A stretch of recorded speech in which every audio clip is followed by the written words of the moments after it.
about being a Christian, about what it means to be a Christian. I'm not going to go through a set of bullet points on, 1, 2, 3, 4, 5, and then check the boxes and boom, you're a Christian. I'm not talking about that this morning. I just want to talk to you about the concept of being a Christian.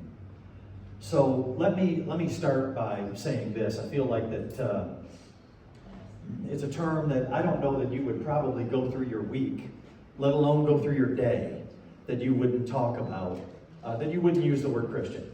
Hey, you a Christian? I'm a Christian. Or that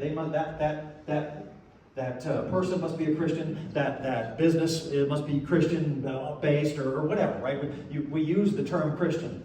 I think we understand generally what it means, right? Most of us do understand that when you talk about being a Christian, it simply means that you're being Christ-like. That's what it means, right? I'm being like Jesus, which is a tall order. Amen? Amen. Right? So it's easy for me to say, yep, man, I'm a Christian. But it's another thing for me to really kind of walk that pathway. And I know we talk a lot about how Jesus said, hey, if you want to follow me, deny yourself, take up your cross, follow me. There are a lot of things, there are a lot of obstacles, there are a lot of impediments, a lot of barriers that are trying to get in your way in the process of you pursuing this walk of Christianity.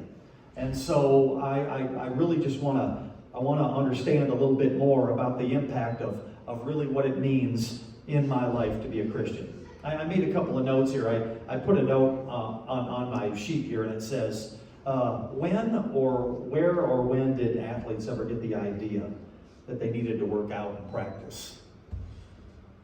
Well, you would not think twice about it. I mean, NFL football camps are already cranking up, right? And sports teams have their periods of the season where they're preparing for the main season.